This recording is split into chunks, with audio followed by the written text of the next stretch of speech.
T minus 30 seconds.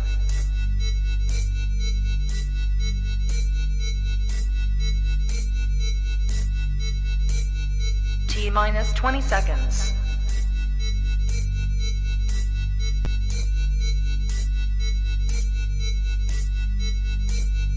10, 9, 8, 7, 6, 5, 4, 3, 2, 1, 0.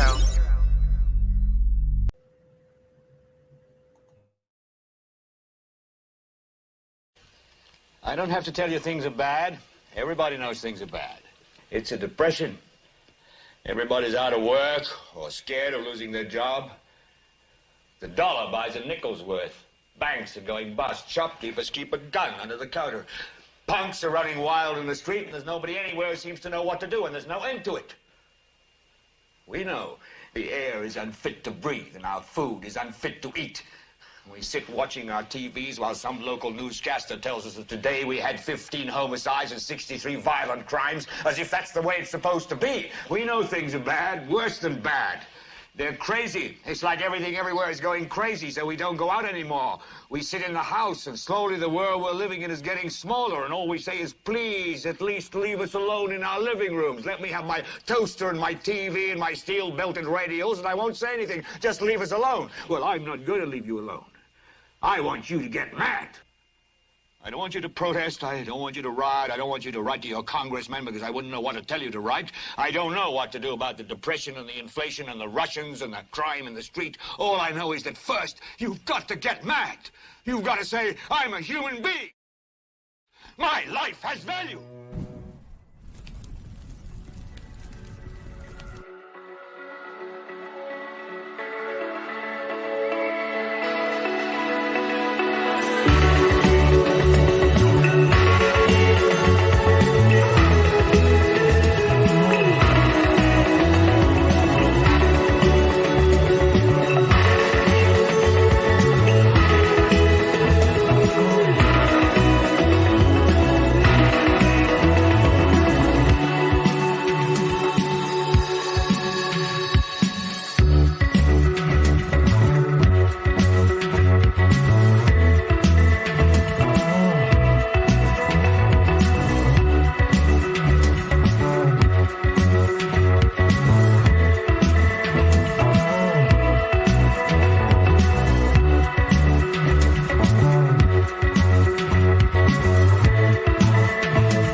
Good afternoon, good evening, everybody, and welcome to Global Watchman News. My name is Lori Swan. Hope you guys are all doing well. If you were in the live chat, we do ask to keep it family friendly. There will be moderators in there to make sure that we stay within the terms of service put forth to us by the platform we're utilizing today. If you're new to the channel, welcome. Take a minute to hit that subscribe button, hit that bell, so you know when we go live. So it's a early morning for all of us here, but don't fear. We will still have our regular show on tonight, but this is just something that I wanted to talk about because it's a very interesting topic, and I do happen to have who I consider an expert in the field. But before we get to introducing our guest, Ernie, how you doing? Doing all right. Just working right now, doing a little bit of multitasking. How about yourself? I am too. Well, not really. Multitasking as far as when I open, and I guess you could say. I don't know. I'm tired. Anyways, so we are going to talk today about the SatanCon. I guess it's kind of like Comic-Con with horns. I don't know. But SatanCon 2023, and we have a guest with us tonight, or this morning. It's a very old friend of mine, very good friend of mine, Mr. Michael Serour. Mr. Serour's in the house. Good morning. Good morning. How are you doing? I wouldn't consider myself an expert. If I am, it's because of experience. Experience. I shouldn't have said expert. I should have said experienced. Yeah. But I guess for people I don't, not everybody knows you. What kind of introduce yourself and how are you experienced? Well, name is Michael Serour, as you said, and most people don't pronounce that last name correctly, so I always love it when people do. It's usually Serour or something weird. Sour. You're right, sour. It's that sour. I'm 44 years old. I spent probably, I'd say about 15 years of my life as a member of the Church of Satan, which was LaVeyan, the LaVeyan modern day Satanism. And it was, so there's a lot of experiences, a lot of things that drew me into it. I was born and raised Catholic. And up until second grade, we were speaking Latin. We didn't know what we were saying. We just out of habit, we would show up and speak it. And I can't even remember it now. And so being raised in the Catholic schools and long story short, I started rebelling as early as probably middle school after getting the paddle from the nuns and the rulers and the hair pulling and all that good stuff because God loved me, right? That was the lesson to be learned. And so I started rebelling pretty hard. By the time I got out of high school, long story short, I was kind of living in a world of depression and anxiety and substance abuse. Came across this book at the used bookstore down the street. I used to frequent a lot. I'm a big reader. I love to read. And for 50 cents, I got a little book called the Satanic Bible that was written by Anton LaVey. And this book, at the time, I thought was everything I was looking for. It felt empowering. It felt like I was in control of my life, that I didn't, there was no worship of Satan. There was no Satan. There was no God. You were your own God. It was basically an atheistic, humanist type of religion. And so, but as time goes on and you get deeper into things and you start doing, rituals and things like that, it starts to make you a very dark person. Your anger level, your anxiety level, your depression level, all of it that you thought was going to go away with this little book and this newfound path escalates and becomes worse. What it does is it builds inside you and you don't notice it until you're forced to notice it. So now where I'm at is I have that old Michael is gone. He was dead and now he's reborn. I've turned my life over completely, which I've battled, Lori, you know this, back and forth many times. I wanted to get out of the left-hand path, but every time I tried, something seemed to pull me back. So I don't think that I completely dedicated my heart to the Most High. And I think that's why it was so easy for me to be manipulated to continue to go back and forth. It was like, I felt like tug of war between the right and the left path almost, And I finally just come to the realization that I can't do this on my own. I can't carry all these burdens. And I need someone to help me. And so instead of trying to reach out to, psychologists or self-help books and all this stuff that I used to look into to try to help me, because I just did not want to accept that there was a Most High, right? Mm-hmm.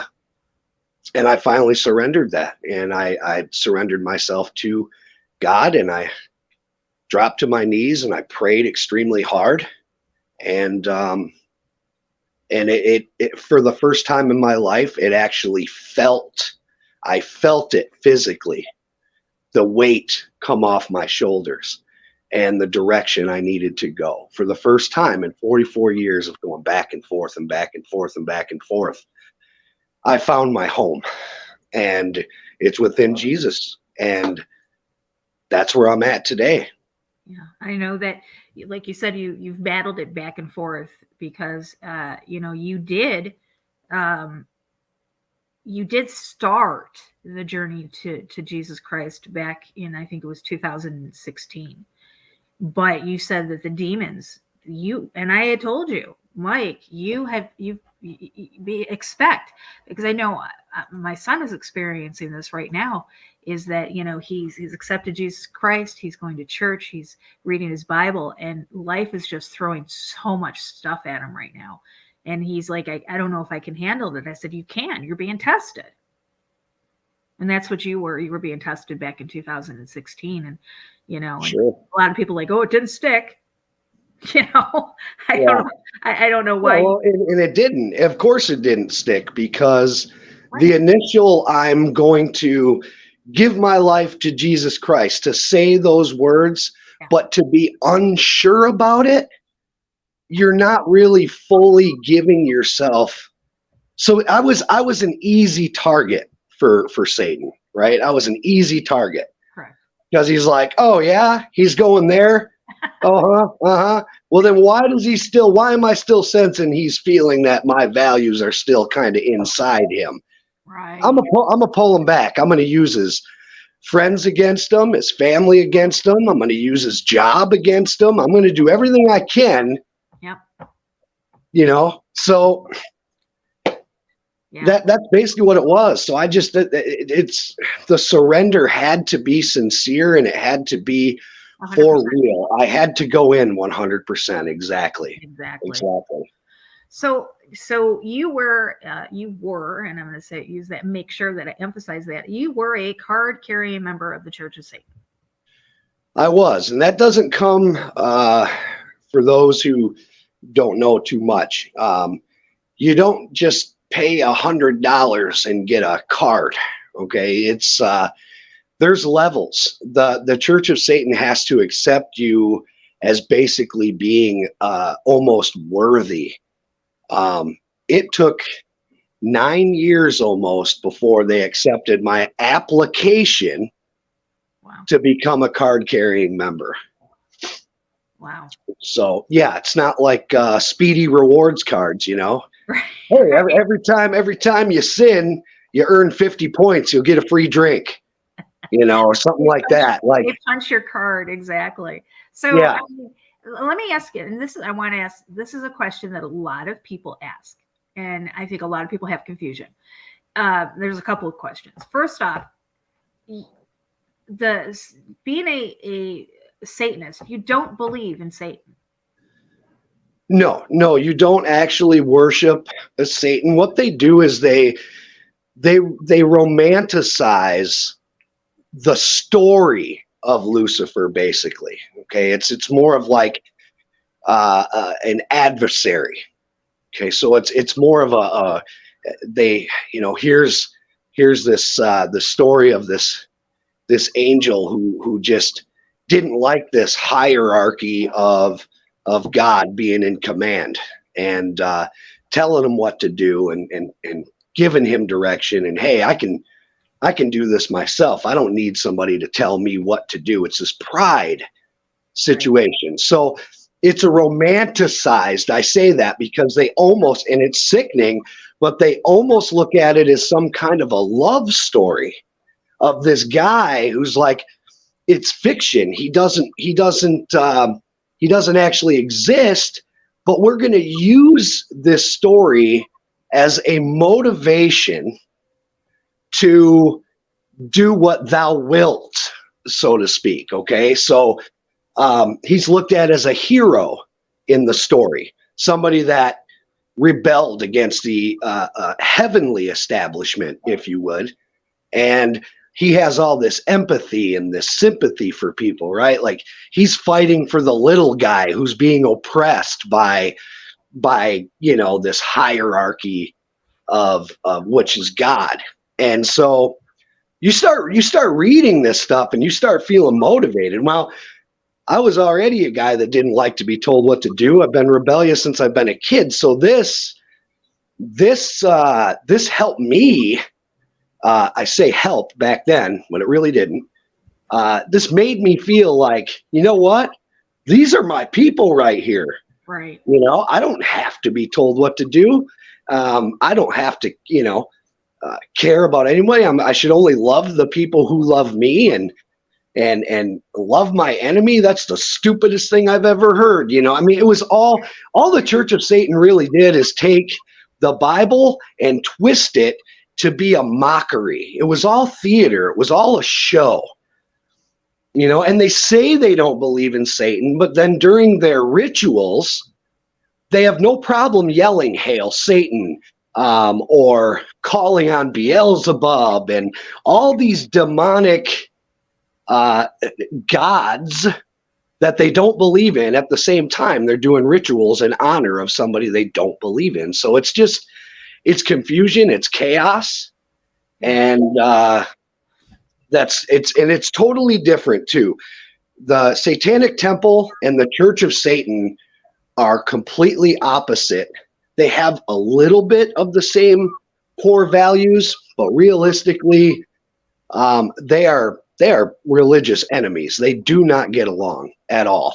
Right. So, well, the Satanic Temple is run by, let me pull him up, but the Satanic Temple is run by this guy right here. Who's this guy? Sorry, every time I look at him, I want to laugh. Oh yeah, Lucian Graves. Lucian Graves. Greaves. Lucian Graves. Graves.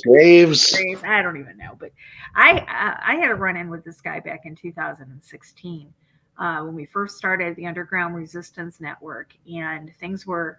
I can't remember what it was. It was some kind of. It wasn't SatanCon. I don't think it was called SatanCon back then.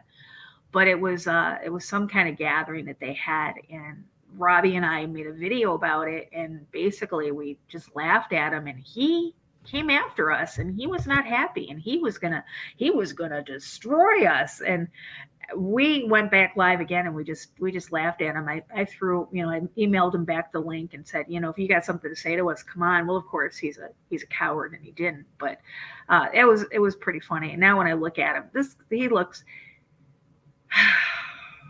Well, he's not going to jump on with you because you're not Fox News or CNN right. or anything that's going to help his cause, right? You're not Tucker Carlson, so. Well, what's funny is I think it was L. Ron Hubbard that said, if you want to get rich, form a religion. And I kind of think this when I look at him, I see a con artist. A con artist. I remember, so SatanCon.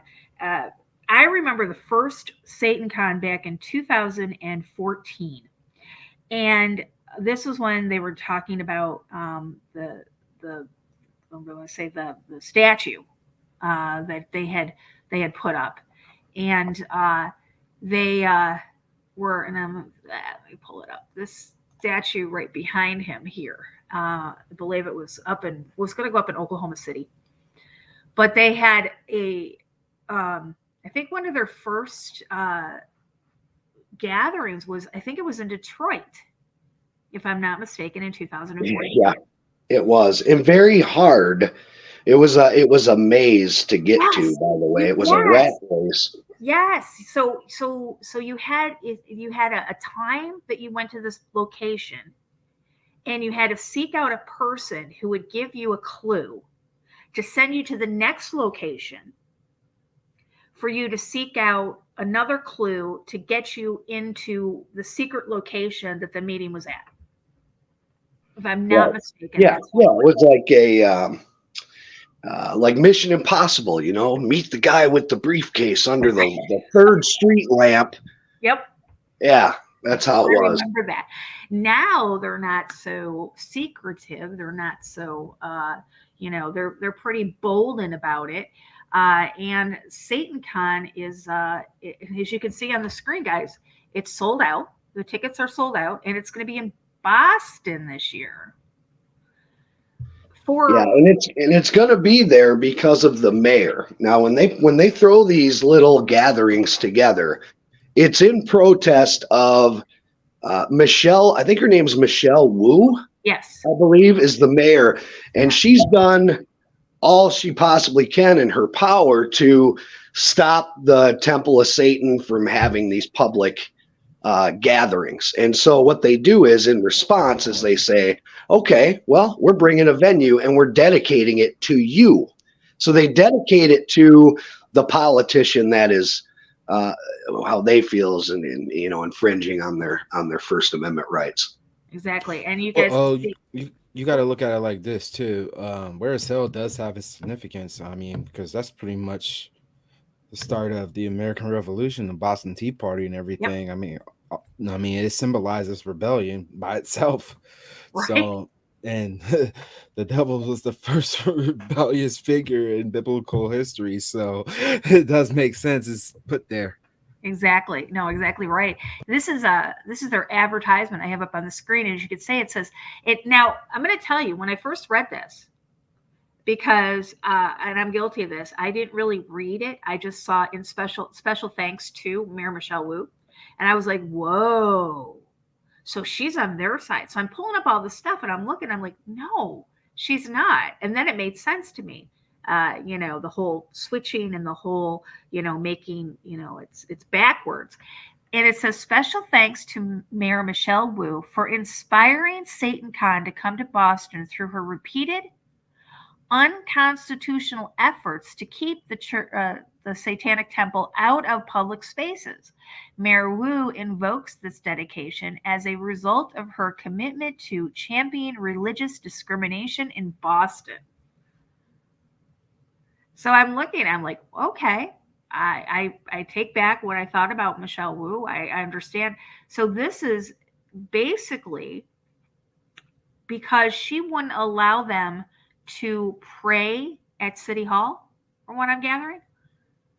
Yep, same thing happened in Arizona and in Oklahoma too. They want these meetings. They feel if other religions can go in and have an opening, what they consider an invocation, then they feel they have a right to go in there and do their invocation as well, which has been turned down multiple times. And these guys got a lot of lawsuits that they're throwing out because of this kind of stuff. So, yeah, exactly.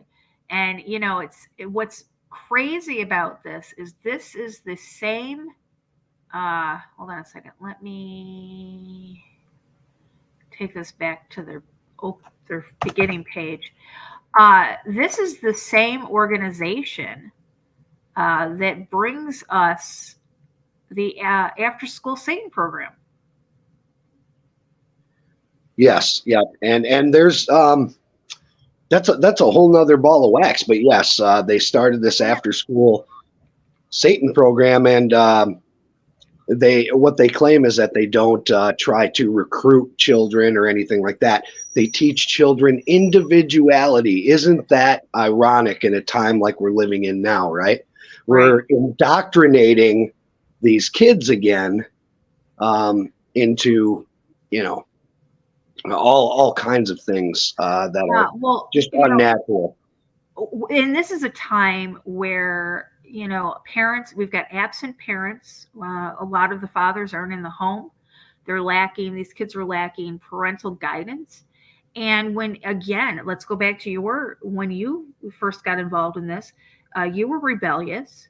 And it gave you what you were looking for at the time. So for them to say that they're not recruiting or they're not targeting, I want to say individuals, is completely false. That's exactly it too. They may not have came to my door and said, "Hey, Mike, heard a lot about you, man. Come join us." That's not how that works. they use the same tools that the enemy uses. It's deception. Right. It's lies and deception. So, but you're right. Family values, the morals, family morals have gone, even though I was in what I was into, I didn't drag my family into it. I kept it as separate as possible. Of course, they ended up feeling it because, when I had that negative energy. Mm-hmm. But I never tried to get my kids to follow anything because I was a true believer in, when they're of age, they can choose for themselves. Free but choice, yeah. How do you choose for yourself if you don't know? So you get into this, right? You get into it. You start learning about it. They know how to manipulate the mind. I mean, Lucian, God, I don't like to say his name. This guy has got a Harvard education. A lot of people don't realize that. And he majored in neuroscience. And also his specialty was false memory syndrome. And what false memory syndrome is somebody that goes through very tragic events and they have these memories that aren't real, but they seem real to you. And you are convinced that these things happened when they didn't. This plays a major role in why he's a spokesman. Because if you hear him speak, he's very articulate. He speaks very intelligently. If you can get past that weird eye, that because realistically, when people, we do that, right? We see somebody, we're like, ooh, boy. He's a professional. NLP, neuro linguistic programming. He can manipulate your mind into believing things that aren't real. Sure. So what he majored in, he's actually contributing to, not trying to help people get over it. He's contributing to this disease or sickness that they label false memory syndrome. Wow. Yeah, up on the screen you can see, so the Satanic Temple is very big, especially in Texas, since Roe versus Wade has been overturned. They're advocating for female reproductive rights and religious reproductive rights. And I think this is kind of interesting. If you look at the screen, okay, you've got the after-school Satan program that targets children. You've got the religious reproductive rights that target unborn, the right to kill unborn human beings, and then you've got Protect the Children Project. Yeah, that was the other thing I was going to bring up, is that he started those two programs, and I haven't looked into the Protect the Children Project too much, but yeah, that is a very big oxymoron there. It's almost like we're protecting physically, because it says, a religion doesn't believe in hitting children. It's correct. That's true. Physically, you're not hurting the child. It's mentally you're screwing them up. Absolutely. And anybody that's been in any kind of abusive relationship knows that the mental abuse is far worse than the physical. Exactly. I try not to come onto these sites very often because, for obvious reason. But get your personalized membership card. Aww. Channel and Mission Gallery tickets. Purchase your tickets. Oh, they have merch. Oh, look. Oh yeah, and they're actually recognized as a 501(c)(3) as a religion. They are a non-taxable religious organization. Wow. Yeah, that's something that the Church of Satan didn't even get. So, yeah, they are a 501(c), and it's crazy. And they operate in America, North America, Europe, and I believe it's Australia. Those are the biggest places that they operate in. And in my opinion, I don't even believe that they're really as much of a religion as they are an activist group that's using this satanic stance in order to kind of bring more attention, because good or bad attention is still attention. And so they use this as a crutch. What they don't realize is they think they're using Satan as a crutch when in reality it's just the opposite. He's got them. Right, exactly. And they don't even see that. Thyself is thy master. Wow. The first side, satanic abortions are protected by religious liberty laws. Wow. So they admit that abortions are satanic. Absolutely. Everything they do, they say is a satanic. Everything is by satanic philosophy. Now, keep in mind, they cannot stand what Anton LaVey was, right? And they criticize all of his writings, but they have piggybacked off of the Church of Satan and used it as a political platform. They're more of an activist group. You know, they don't even call themselves a church. They call themselves a religious movement, which is why I was so surprised that they were granted a non-taxable, ID as a regular church would. Wow.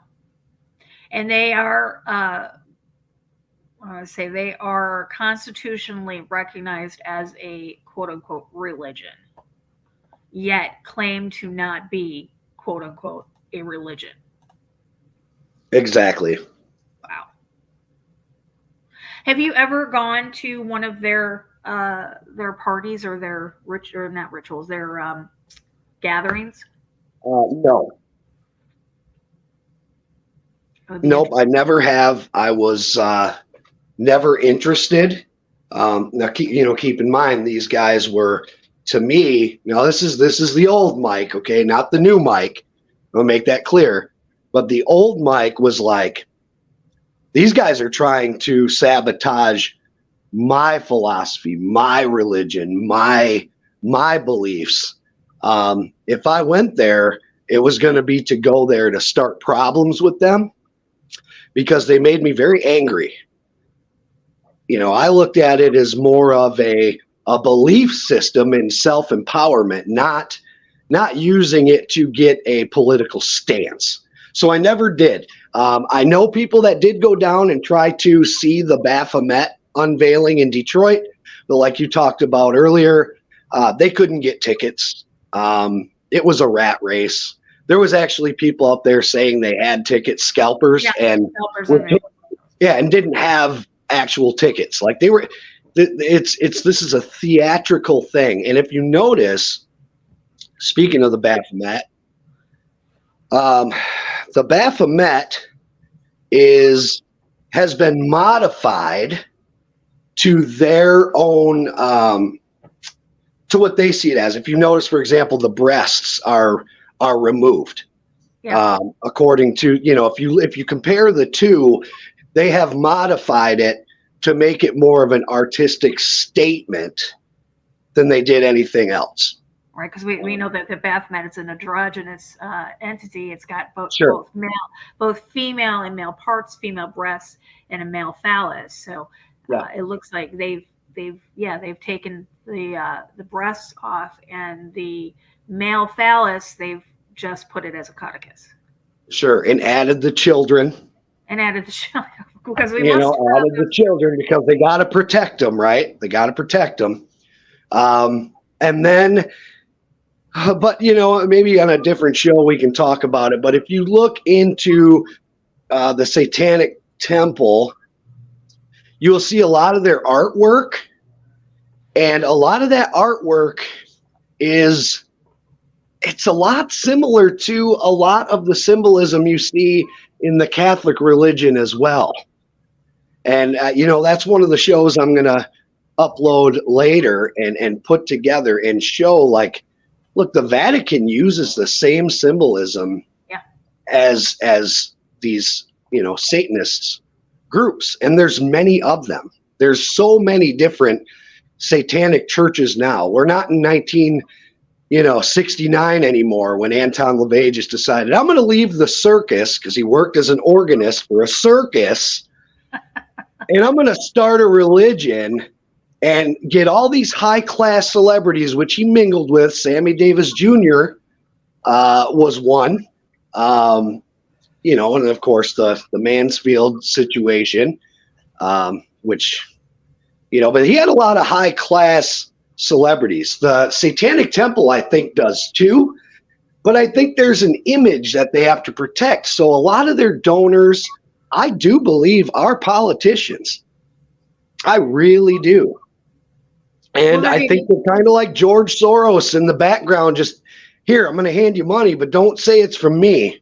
But I need you to push this cause for us, such as abortion and separation of church and state. And, it's when it comes to constitutionally, it can be a sticky situation, right? Because for example, if Georgia wanted to put the 10 Commandments monument up, and the way they got around that was because they said, well, it was donated to us. We didn't purchase it, so therefore we didn't violate constitutional law. And so that's when the Satanic Temple's like, that's a good loophole. Guess what? The Baphomet, we didn't spend money on it. It was donated to us. And so they piggyback off this stuff. I think you got a lot of lawyers that are involved in this organization. They are pushing more political stuff than they are religious stuff. But, I guess if we got a roster of members of the church, we'd probably be pretty shocked. Yeah. So I haven't really looked, because I've always wondered, well, what kind, you look up what their rituals are, right? Because every religion's got their rituals, whether it be communion, whether it be whatever it is, it's considered ritualistic. Okay. So I looked into theirs, and they take their rituals as not rituals of like the Church of Satan used to do, right? The Black Mass and stuff. Their rituals are actually put into their protests with art. Okay, they make it artistic, and they consider that to be their ritual. They don't actually stand in a circle and invoke Satan and, have incense and bells ringing and all that crazy stuff, naked women as an altar. They don't do any of that stuff. They use their protest, the cause, and they consider that their ritual. I remember one, they were doing it, I'm going to pull it up here. Again, Detroit, and I know they've done it in other places. Detroit area Satanists doused with milk at Planned Parenthood protest. So these are, when you look at these and you watch them on the news, they're dressed in their ritualistic clothing. They're performing actual rituals, but getting away with it by saying it's our art. Yeah, they try to gaslight people into that stuff. What I noticed from them, try to portray that they're not Satan worshipers, but yet they're gonna go ahead and do stuff to worship Satan. And I just thought about what you said, Michael, about their protests and stuff like that. They don't seem to have the esoteric roots that some of the other Satanist organizations have, but they try to still deceive by putting things in plain sight. Exactly. You nailed it, Amy. Yes. And the masses are so dumbed down, they're willing to pretty much accept everything because the agenda the elites are trying to instill upon our society through media and through schools and through pretty much all aspects of our culture. I'm firm belief that America is Mystery Babylon the Great just because of the mixture of all religions and cultures and, dare I say it, genders. Yeah. Right. Yeah, I agree. I agree with you 100%. And they get away with it by just saying, oh, well, you know what? We don't actually worship Satan. And they're like, well, look, see, guys, they don't worship Satan. They're fine. They're fine. Everything's good. We can trust them. But a lot of them, they stand hard. That artistic thing you were talking about, Lori, the abortion protest, they were out there dressed. I don't know if you've seen, it was the creepiest look. I seen a video. I watched a video. I'm like, this is creepy. They were dressed. These are grown adults with baby heads. Yeah. And they're out there on the public street pouring milk on each other. And some of them had collars and chains, like they were, like they were dogs on a leash. And it just, it was very bizarre. It was very, very dark, very bizarre, very ritualistic. And if you're a person walking by and seeing this happening on the steps of, I think it was I think that the one in Detroit they did in front of Planned Parenthood. Was it Planned? Yeah. And very bizarre. And again, hiding behind it's art, but it's art. We're not hurting anybody. This is our artistic right to do these things. And now they're religious, seeing that they're recognized. Now they're religious right. Right. And just think, every penny that comes in, they don't pay taxes on it.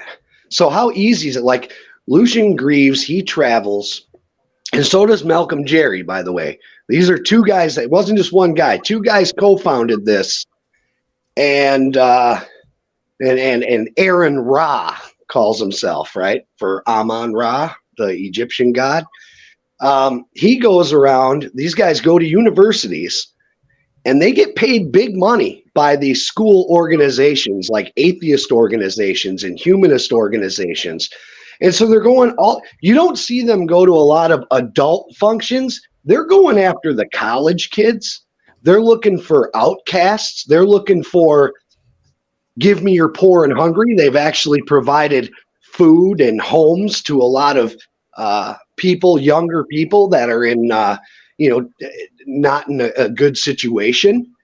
So again, but doesn't Satan give you all the earthly possessions you need?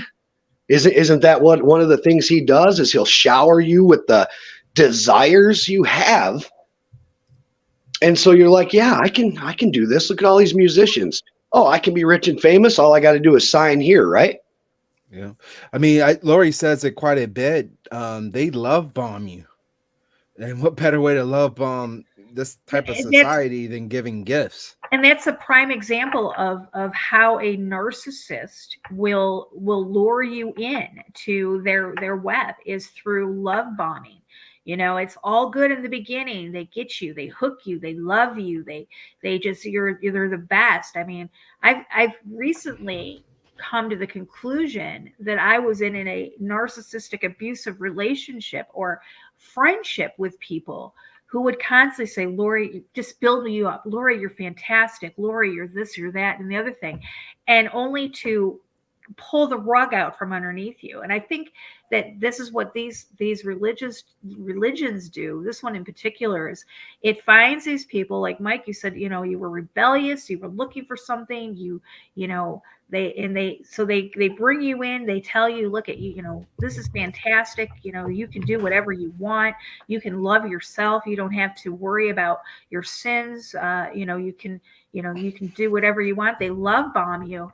Yeah. Only to lead you down a path that a lot of people who come out of this organization come out due to depression, or I hate to say it, but they leave by suicide.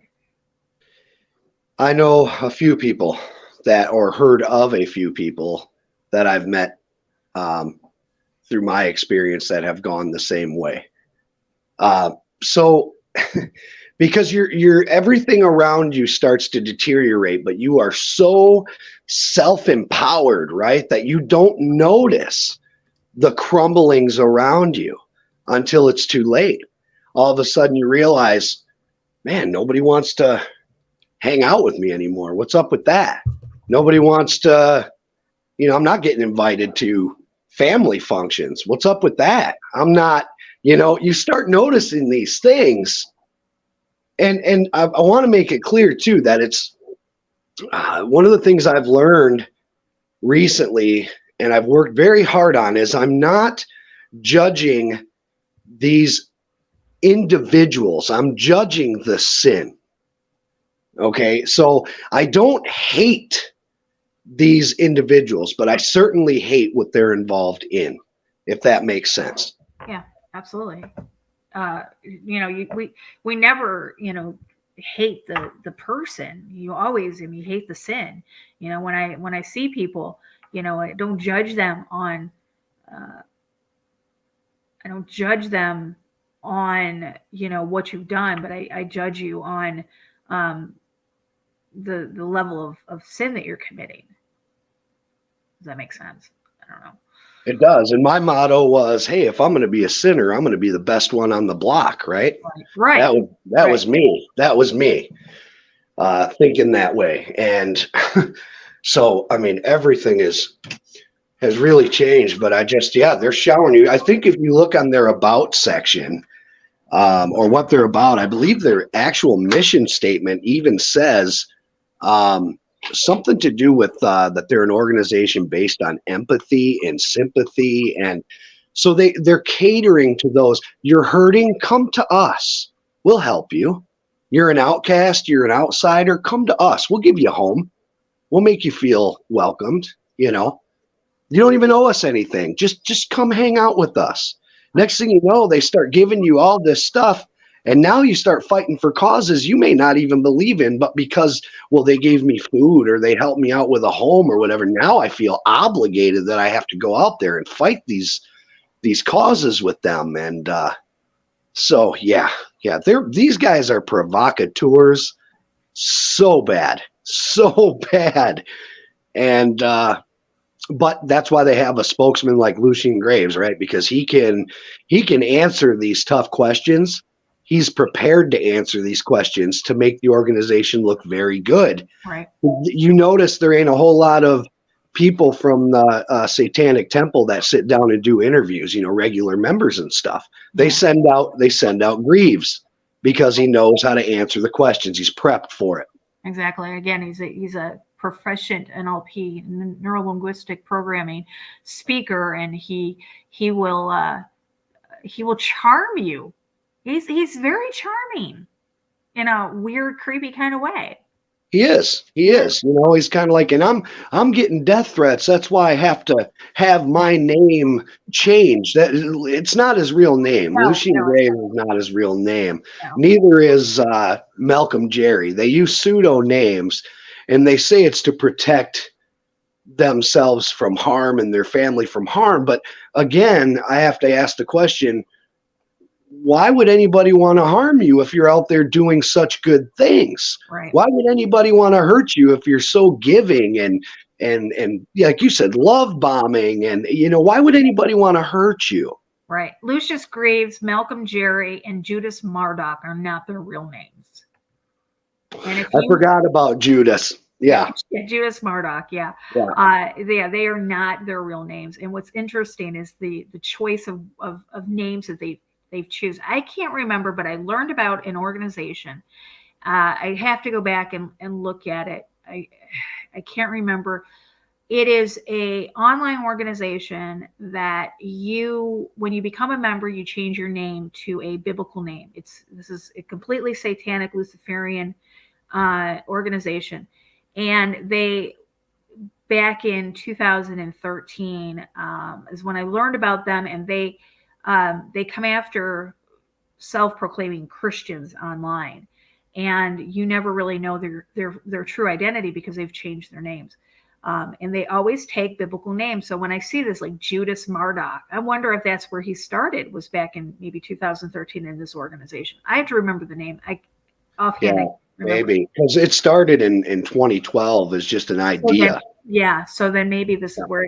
So out on the screen, I've got the Satanic Temple lawsuits. We talked about their money. I mean, obviously, they've got all these lawsuits. This money's coming from somewhere, in a, whether it's donated to them or, I mean, I don't know how they do their memberships, but it says the Satanic Temple believes in the necessity of utilizing the courts to protect the rights of our members. The legal process has traditionally served as a vehicle for social change by establishing and enduring precedents. If the courts abide by legal precedents, they are compelled to protect our religious rights as Satanists. While it is disappointing when judges fail to adhere to the laws that they've sworn to uphold, we nevertheless expose their corrupt biases. In addition, we have witnessed in the past the justice system will not allow this kind of unfair treatment to persist indefinitely because it undermines the foundation of the entire legal system. However, this requires perseverance, and the TST will continue to fight for the religious rights of our members and seek enduring precedences from the U.S. court system. When they talk about where they hold these people accountable, we're not talking, nice one-on-one conversations. We're talking about these judges have actually been blackmailed and live or have to the threat of physical harm. Which again leads me to believe that it's that political mob mentality. Yeah. You've got, it's pretty obvious. We got politicians that are fighting very hard to be in favor of abortion. Well, if it doesn't make us look bad, we don't have to speak on it. Let's talk to the Satanic Temple here. Let me donate some money to your cause here, and we'll pay for the event. Things like that. Like this SatanCon thing. They do keep it for the most part. They keep it out in the public eye. But what goes on inside there, they do very well at keeping it under wraps, too, of what goes on inside. Oh, yeah. They're bringing in PhDs. They're bringing in psychiatrists. They're bringing in, if you notice, a lot of these guest speakers, they all have some kind of degree in neuroscience. Wow. Yeah. So, it's these guys don't get together and just dress up and have a good time. They're looking to wow you as well with the whole shock rock thing. I call it that whole artistic ritual there when they were dressed as babies and pouring milk on themselves. It's going to get attention. Right. It's going to get attention. I wouldn't be able to walk down the street without looking and go, what in the world? That's exactly what I was when I first saw it on. I think it was they had it on the news, or I don't even know. It might have been something that somebody posted on social media, but I saw it. I was like, what the heck? Look at this. Even as a card carrying Satanist, I'm like, this is creepy, and I don't get creeped out very often, but this creeps me out. Right. Well, look at you. They can marry you for a small fee. Absolutely. Oh, they'll probably throw you a bar mitzvah for the right price. A blood ritual wedding package, $3,000. But no, they're not into that stuff. They're not into any of that. No. Oh, you can get a gift card. Look. Yeah. Oh, yeah. Oh, you get all kinds of stuff. Look at, they even got a boutique. You want some satanic flowers? Oh my God. I can only imagine what the merchandise is for these kids in these after-school programs. Yeah, exactly. I bet if you clicked on the merchandise section, they probably have stuff for kids on there too, but they're not trying to, persuade or recruit these kids. I mean, these kids, I'm telling you, Lori, to be a kid these days, I am so glad I'm not. Yeah, that's for sure. Satan-friendly local vendors. Photographers, videographers, caterers, hair and makeup, florists, satanic wedding boutique. Good goodness. Yeah, look at that. You got your whole wedding in one click. But your whole wedding. But here's the thing, Mike, is that there are members of this church that you wouldn't even know to look at people. You would just think that they're just another person, who is so nice and charismatic, and it's like no other different. You wouldn't know that. To meet you, people wouldn't have known that you were a card carrying member. No, the only way that they would, because I was, one of the things that they have in the Church of Satan is to basically say, to live your life as one, but don't go out and try to go out of your way to make it public. Don't try to bring attention to yourself. And me, with my pride, thought, that's ridiculous. I'm proud of who I am. I'm going to put it in my music videos. I'm going to put it in my lyrics. I'm going to, you know what I mean? There were two different mics. I was a school teacher. Yeah. A school teacher that was a card-carrying member, but you wouldn't have known it. You're right. You wouldn't have known it because I went to the school and I did what my curriculum was supposed to be, and I hid it from the school. And then as a musician, though, people were just like, it's just music. You know what I mean? It's not hurting anybody. That's just him getting his aggression out or whatever the case may be. They didn't, Right.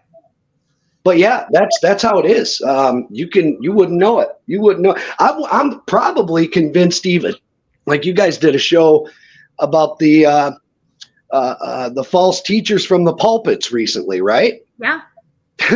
Same difference. Yeah. Realistically, you would think. I was very shocked to find out that there was a lot of members of that organization that, that don't believe, that have walked away from the church, have walked away from their faith, and are up on the pulpit teaching. Yeah, and I never even heard of that. So that's what I mean. You guys are my morning show because I don't get to hear you when you're live at night. So instead of turning on the radio, which I don't do anyway, I'm like, oh, Global Watchman, there's my morning show. Right. So while I'm traveling, I'm listening and I'm answering questions right along with you guys. That's the thing.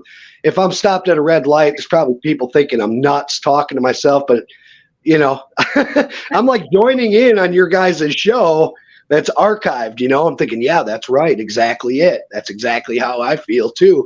And these people are probably looking at me going, oh, he must be talking on his cell phone or something. It's not, this guy's goofy. This guy's goofy. But nowadays you don't know, because you could be talking to yourself and I'll think you're talking on your cell phone. So it doesn't really. Well, the reason I like your guys' show too is you're not what I call doom and gloom. Okay, so you tell the events that are going on. You guys give your perspective, but you back it up with encouragement, and you back it up with the Word of God. And these are the channels that I'm looking for when I go on YouTube now, are channels like yours.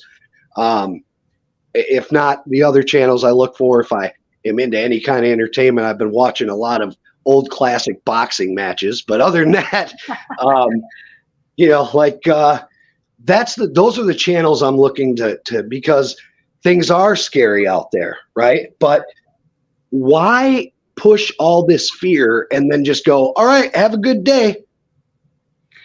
There's no encouragement, and we need that encouragement. God wants to encourage us. He wants us to come to him. He said, don't fear, come to me. Exactly. So I don't know. I just, I'm not trying to be judgmental on a lot of channels, but there's a lot of channels out there and I'm talking millions of subscribers, and all they do is scare the bejesus out of you for an hour. And then they're just like, that's the end of the show. Now you're worried all day long. The sky's going to fall. The ground's going to open up and suck me in. And what am I going to do? And so I really appreciate what you guys do on this channel a lot. Recently, we had somebody left a comment and said, they did say we were all doom and gloom. And I it depends on my mood. You might catch me where I'm just not in a good mood. And my comment was, do you think I make this shit up? Right. We don't come on here and give our opinions very often. We back it up with factual sources, and we talk about things that are actually happening. And that was the first thing I said. Do you think I make this shit up? Yeah, well, I probably just tell you, hey, Lori, I love you to death, but your show just freaks me out, and it's not healthy for me, and I can't listen to this. Right. You know what I mean? You're scaring me. It's healthy because it opens your mind to figure out ways to prepare it and become more in line with the Most High God. So they don't have any ground to stand on when it comes to those arguments. Exactly. Before we clear up, because I know, Mike, you've got maybe 10 more minutes? I'm good for about a half hour yet. Okay. I want to ask you something, because this is a topic that you know a lot about, and you have put out videos on it. And I don't think a lot of people know about this, but there was an event, I think it was in the 80s. It was called the Satanic Panic. Oh, yes. Was that in the 80s? 80s, late 80s, early 90s. Okay. And what happened was, I'm going to let you kind of explain it, but this is what, to me, and this is just my opinion, that they used the Church of Satan or the Temple of Satan or that as a scapegoat or as a fear mongering, correct? Absolutely. It was like a modern day witch hunt, pretty much. They wanted you to believe that every, which I mean, in a way, it kind of is, obviously, but they wanted you to believe that every murder that took place was a religious satanic murder. They wanted you to believe that the music was inspiring these people to go and do what they were doing. You had Geraldo, Phil Donahue, all the major, Oprah Winfrey, all these major talk shows.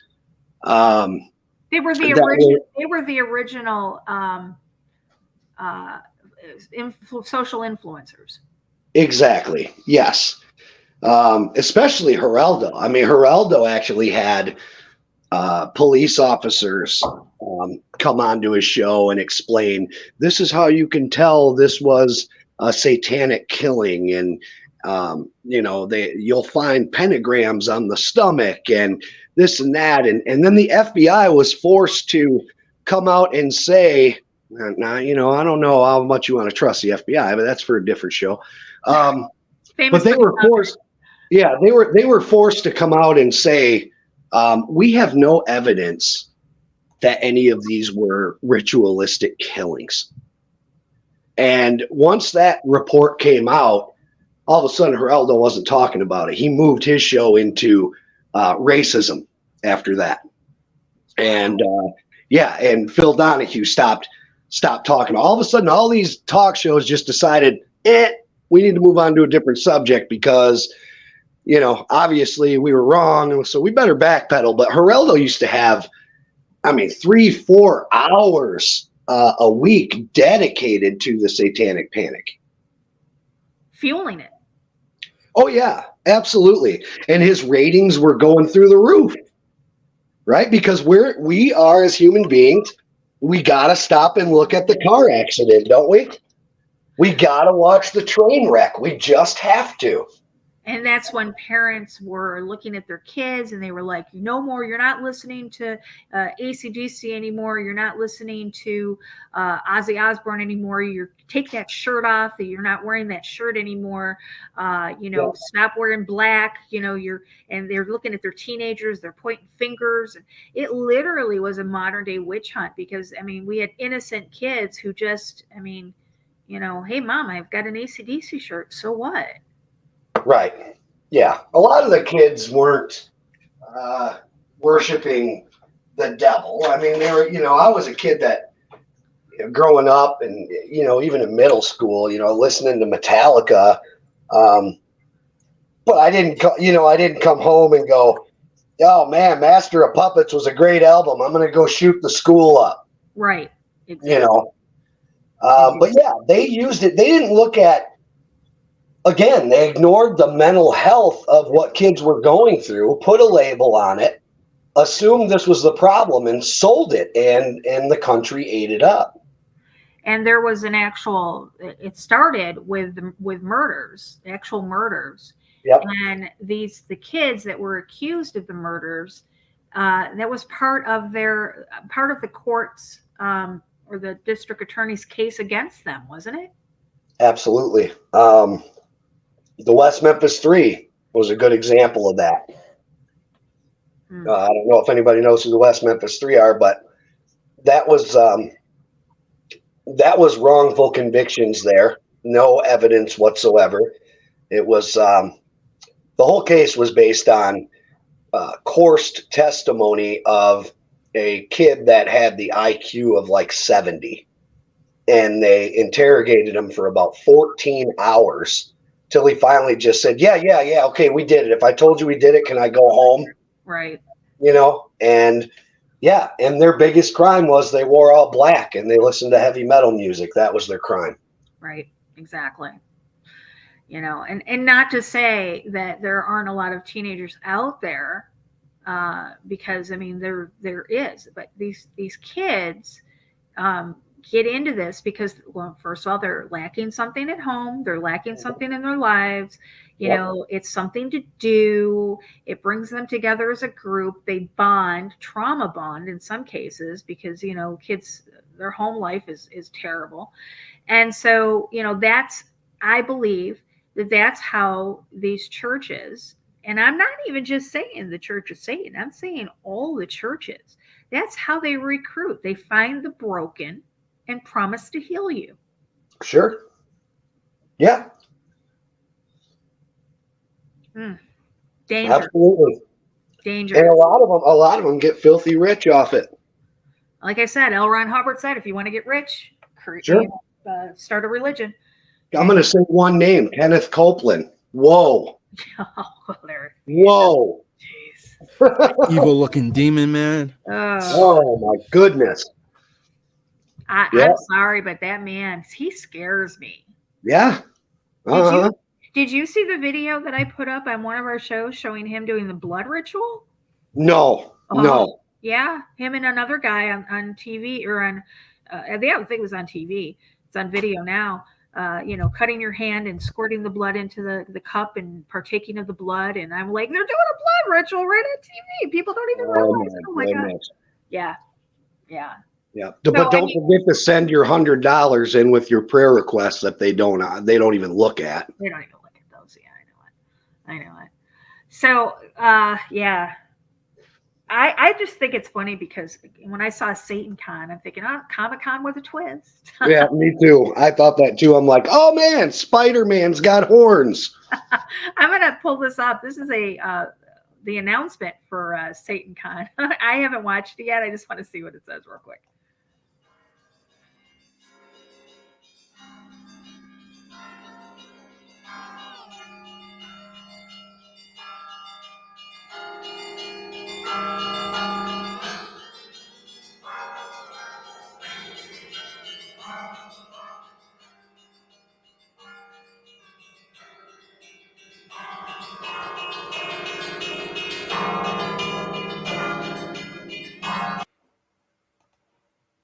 I can't handle the music. That's really happy, welcoming music, isn't it? That's some creepy music, guys. That's that mental, that they're stimulating the brain on people looking for that. Wow, that is some creepy ass music. I know. Wow.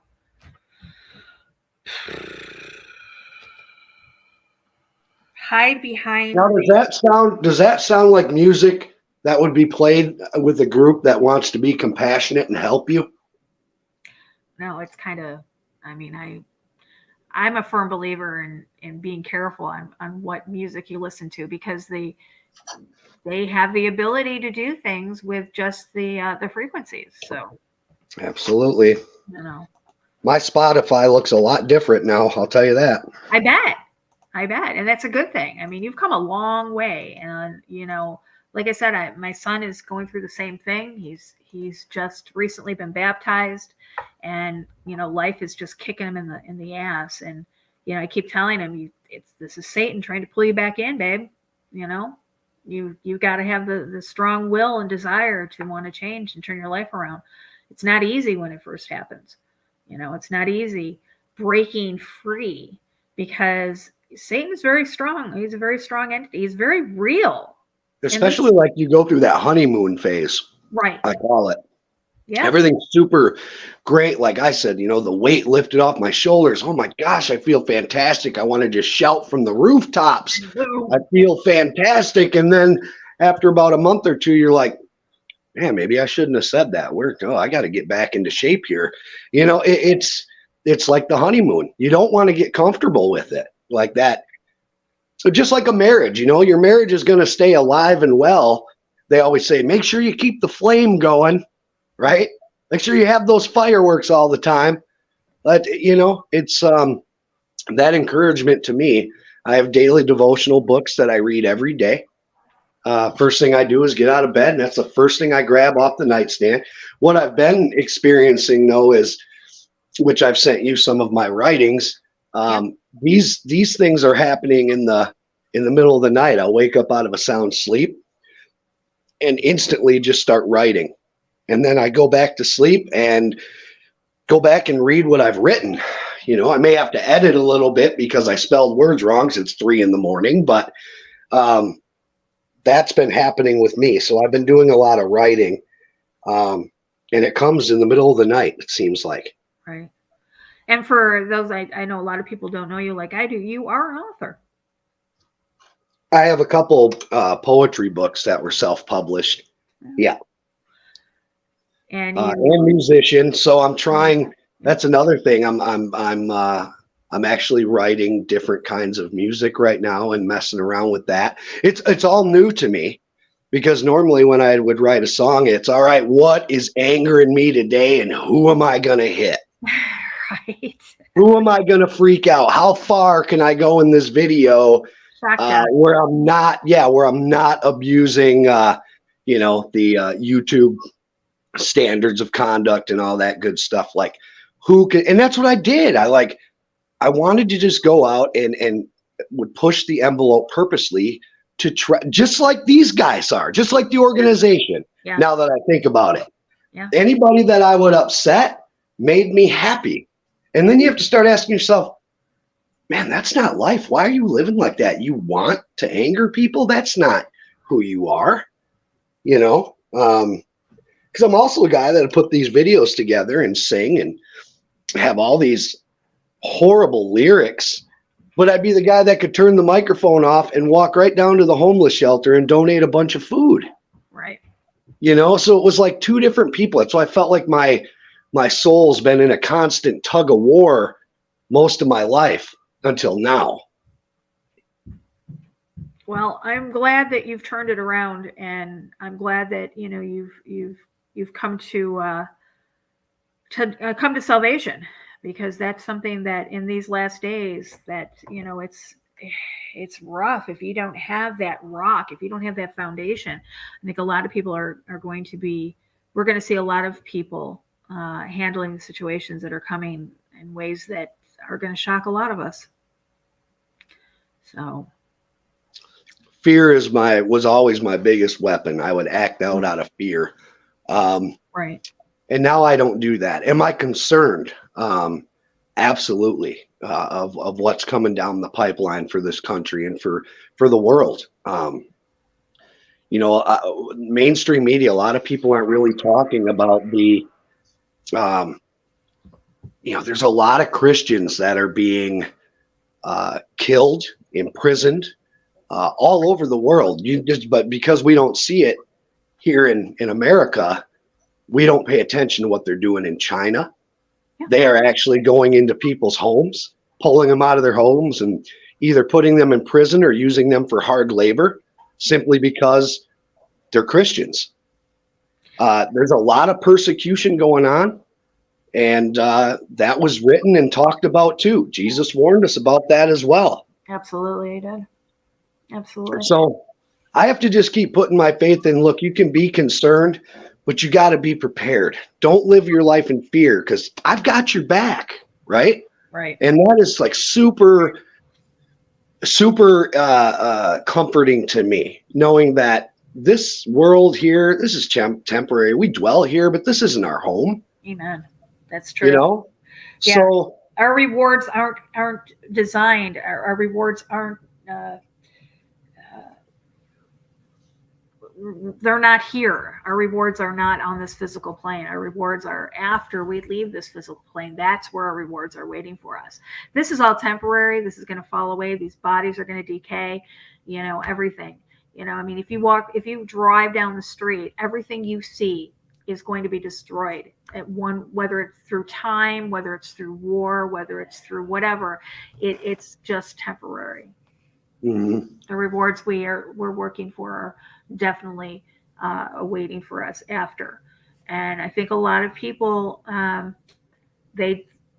you have to be careful because the powers that be dwell on fear. They want us in a constant aroused state of fear because that's how they get their energy. That's how they feed off their energy. Understand the things that are coming and understand that, you're going to be fearful. But when you come to the realization that, this is temporary and that, the rewards are waiting on the other side, it should help a little bit. That's exactly it. And I'm trying not to be surprised either. Like I'm seeing things happen and then I'm thinking to myself, Jesus already said that this was going to come. Yep. Why am I living in being surprised? Yeah. This stuff is happening. Look at right now, the wars and the rumor of wars, that's real evident right now. Yeah, absolutely. And a lot of people are like, oh, we're fighting the new world order. We're defeating the new world order. Obviously, it doesn't say in the Bible it gets defeated. It says that it's coming to pass and this is how it's going to happen. And, a lot of people are living with a false sense of security. And the Bible tells us that too. It says, there'll be peace, peace, and that after that will come destruction. So, we try to warn everybody. We try to blow the trumpet as watchmen that we are, so, but, Well, the people got that false sense of reality that they're going to overcome the deep state and government and stuff like that. But the fact of the matter is, this stuff has to come to pass. Yep. But it's our job to not fight them, right, but fight for the kingdom of Christ and bring more souls to Him. Exactly right. And however we do that, however you choose to do that as a believer, I mean, you don't have to get up here and do what we do. You don't have to get up in front of a pulpit and do what your pastor does. You don't have to, just being there for other people, for your neighbor, for your spouse, for your significant other. I know a lot of people have come to me recently and they're like, my husband's not a believer. I tried telling him things, he won't listen. And I go on and I just give them the only piece of advice I can give them is set an example, show by example, and prayer. And start prepping, doing the things that you're doing. They're going to look at you and wonder why you're doing it or belittle you or whatever. But when the time comes, it'll all become clear to people. So,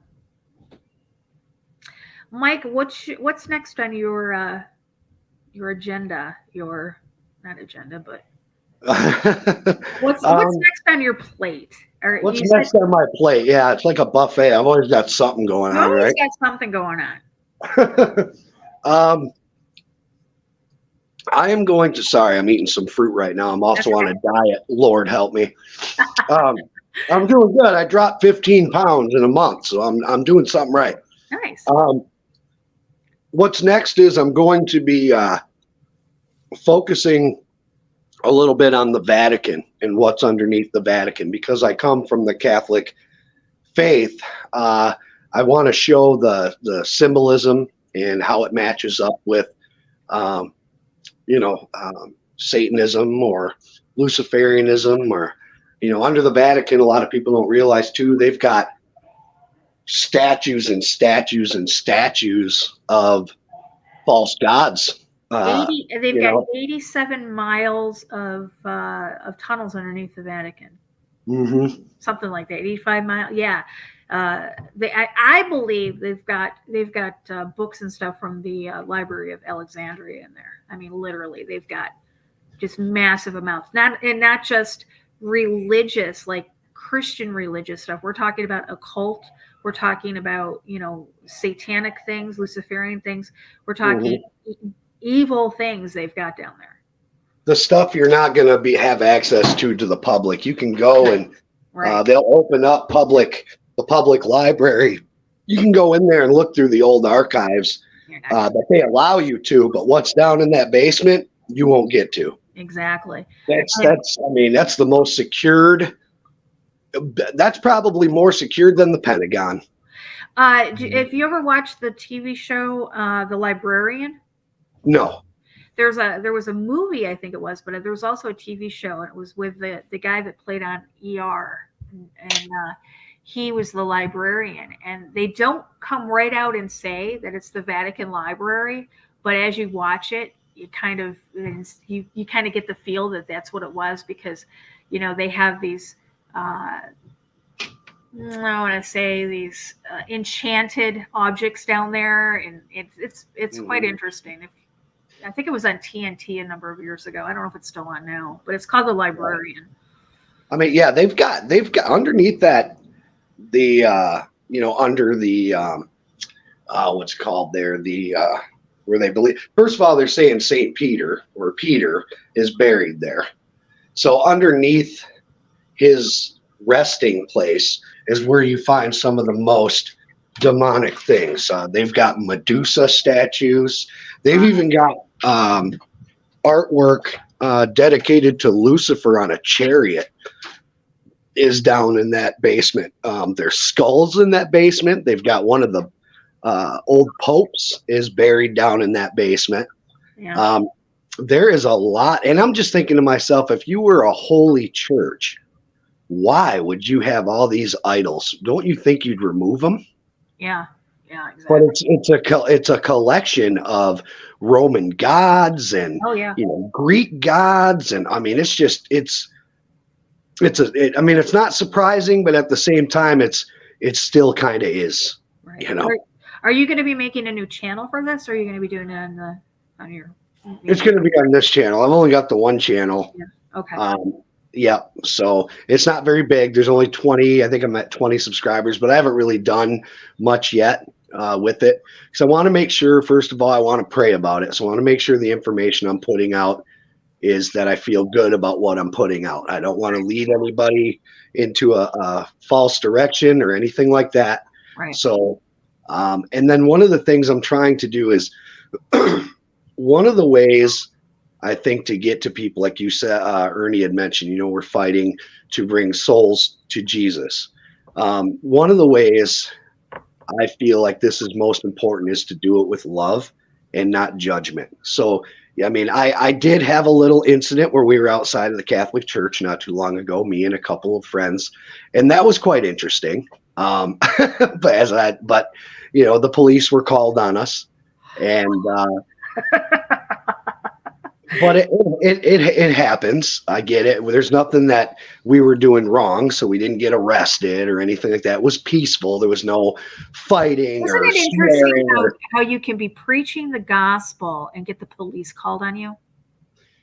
It is, and I didn't do a lot of the talking. It was mostly my friend, because I'm kind of newer at this, so I don't want to get in there and preach without having the knowledge. Right. So street preaching's got to be the hardest thing to do.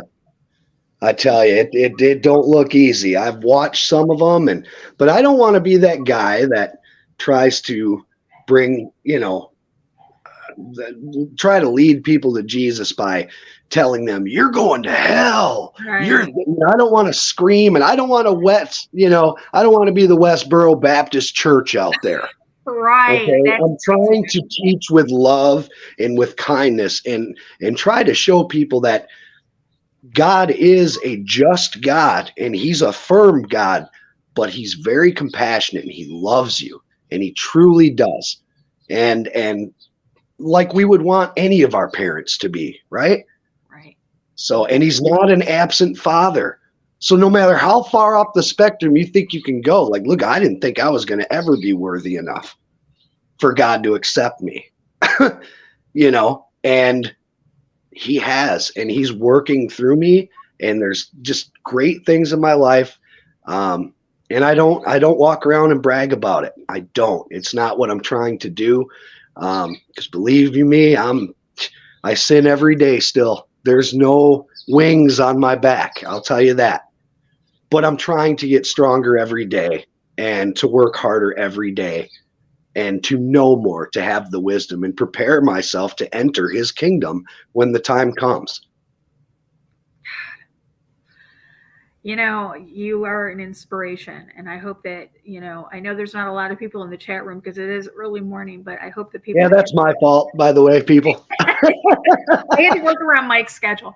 Yeah. But I hope that when people listen to this later on, that, they come to know that it doesn't matter. You may feel that you're not worthy, but he is not an absent father. He will accept you back. He's waiting for you. Sure. And as a parent, that's all we want is good things for our children, and he's the same way. So Yep, we just want to be loved, and and he gives us everything. And you may not get, that's another thing, if you're an impatient person, work on it, because it doesn't work where you just get on your knees and say, God, I really need this, and then you get up from prayer and bam, it happened. He's not a genie in a bottle. Right. Okay. There you go. You have to be patient, and you have to accept not only his answer, but the way he's going to provide. You may not like the answer he has, but his will be done. If you trust him, put your trust in God, and I'm telling you, it's going to make a whole world of difference. It really is. Exactly. It really is. I'm a super happy person. There's not a angry bone in my body right now, and I haven't felt this in years. So you do not know how that makes me feel, because I've seen you struggle and come through so much. And Michael, I don't care, you are one of the people that you give me inspiration. You really do. And you do the same. That's what we're supposed to do for each other, correct? Uplift one another. Absolutely, that's correct. I know you got to get back to life. Yeah, that thing called life. But this has been awesome. I really appreciate you guys having me on. Ernie, it's been a long time coming. I've wanted to meet you. I'm really happy I did today. I appreciate you sharing the panel with me as well. Likewise, brother. Likewise. Yeah. He's like I said, Mike and I go back quite a ways. Mike, do you mind if we drop your link in the chat and I put it in the description below for people to find your channel? No, absolutely. Awesome. I would love that. I appreciate that. No problem whatsoever, Mike. I really want to thank you for joining us today. Michael Serour, like I said, great person, great man of God. And you don't know how that the smile on my face to say that. Oh my goodness. Ernie, final thoughts. Well, I mean, as we all mentioned here, man, there is a battle going on, spiritual battle for your soul. And I mean, when it comes to the gist of things, you have one side to choose. Yeah, exactly. Tonight's we're going to be coming live tonight with our Wednesday night panel. I got on speaking with Big John last night. I've decided that we're going to talk about Nibiru and the Anunnaki tonight. He's got some information that he wants to set straight on a few things. A lot of rumors have been going around on social media about certain things with the Anunnaki, and he wants to put that to rest. So I figured we would just put a whole show around it. Nibiru has been something that I've been studying since the 1980s. I told him, I said, I remember back when President Reagan signed an agreement with, I know Russia was one of the main countries, and I know there was quite a few other countries that made it illegal for the mainstream media to talk about Nibiru. And I think a lot of people have the wrong misconception of Nibiru and the Anunnaki. So we're going to talk about that tonight, 8 o'clock Central, 9 o'clock Eastern time. Big John, Hero, Ernie, myself, we're going to be up on the panel, and hopefully we can get Hurricane Anne on with us as well, so she doesn't feel left out. We love her to death. So we will be back tonight. I want to thank everybody in the chat room. I want to thank all of our moderators as always. I will put the link to Mike's channel out when. Can you drop now? Can you send it to me in an email, Mike? I know I'm sub to you, but I never can. Yeah, actually, let me see if I can. I was just looking for it through my private. See here, and I can put it in the private chat here for you. Let me see. If I go to my Michael, I got it. You got it? Okay. Share, copy link. Yeah, I got it for us. And I will put it in the chat room now, and I'll put it in the description area. Here's Mike's channel. Go over and give him a subscription. Subscribe to that. And we will see you back here tonight. And remember, guys, the information we put out there for you guys is nothing but informational. We want to make sure that you have the best sources that you can to prepare for what is coming. We never want to instill the fear of anything that is coming down the pike. And so until next time, guys, remember, eyes open, no fear.